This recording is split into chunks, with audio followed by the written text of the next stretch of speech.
समय कम बचा है, एग्जाम भी सर पर है। इतने कम समय में कैसे तैयारी होगी, अच्छे मार्क्स कैसे आएंगे। जैसे जैसे समय गुजरता जा रहा है, टेंशन बढ़ती जा रही है। कहीं आपके मन में भी तो ये सारी बातें नहीं आ रही, कहीं आपको भी तो ये नहीं लगने लगा कि अब बहुत देर हो चुकी है। देर नहीं हुई है दोस्त, हाँ एक गलती जरूर हुई है कि तुमने अपना समय पहले सही से इस्तेमाल नहीं किया। लेकिन अभी भी इस गलती को सुधारा जा सकता है, क्योंकि दुनिया में हर चीज दो बार होती है, एक बार हमारे दिमाग में और दूसरी बार हकीकत में। तो सबसे पहले तो ये बात अपने दिमाग से निकाल दो कि अब कुछ नहीं हो सकता, अब बहुत देर हो चुकी है। जितना भी समय बचा है उसको ये सोचने में तो बिल्कुल मत गंवाओ कि काश मैंने पहले पढ़ लिया होता। जो हो गया वो हो गया, उसे भूल जाओ और खुद से ये वादा करो कि आगे फिर कभी ये गलती मत दोहराना। बंद कर दो रोना और बंद कर दो पछताना। अब जितना भी समय बचा है उसका दिल से नहीं बल्कि दिमाग से इस्तेमाल करो। सब कुछ पढ़ने की बजाय केवल इम्पोर्टेंट टॉपिक पहले पढ़ो। पिछले साल के पुराने पेपर पर रिसर्च करो, नोट करो कि क्या पढ़ना जरूरी है और क्या पढ़ना जरूरी नहीं है, और सिलेबस वाइज उन पेपर्स को सॉल्व करो। दूसरों को देखकर अपने टारगेट सेट मत करो, ना ही इस बात पर ध्यान दो कि किसने कितना पढ़ लिया। आपको बस एक बात क्लियर होनी चाहिए कि आपको कितना पढ़ना था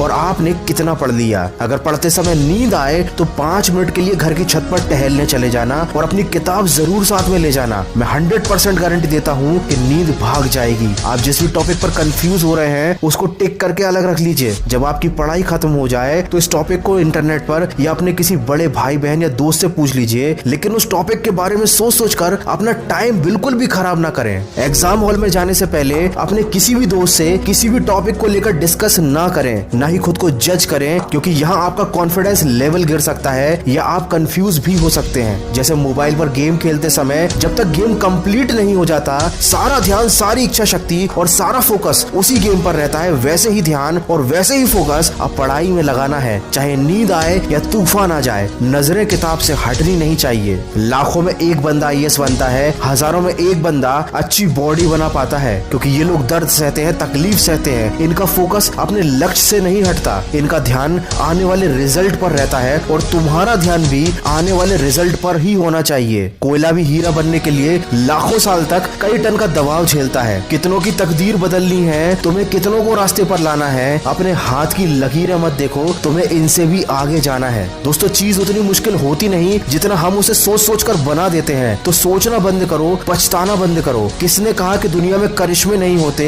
तुम एक बार जी जान से कोशिश तो करो। दोस्तों, सिलेबस वाइज पुराने पेपर से इंपॉर्टेंट टॉपिक्स को सिस्टमैटिक तरीके से सिलेक्ट करना बहुत जरूरी है, ताकि आपको पता हो कि क्या और कितना पढ़ना है। इसकी पूरी प्रोसेस मैंने अपने ऑडियो में बताई है। डिस्क्रिप्शन में दी गई लिंक से जाकर आप उस ऑडियो को सुनिए, ताकि आपको कम समय में अच्छे मार्क्स लाने का मटेरियल मिल सके। तो दोस्तों, माना कि समय कम बचा है, लेकिन अब भी अपने एक एक सेकंड का बिल्कुल सही इस्तेमाल कीजिए और परीक्षा में ऐसा रिजल्ट लाकर दिखाइए कि सारी दुनिया देखती रह जाए। मैं मिलूंगा आपसे अगले वीडियो में, जो आपके जीवन में सकारात्मक ऊर्जा को भर दे।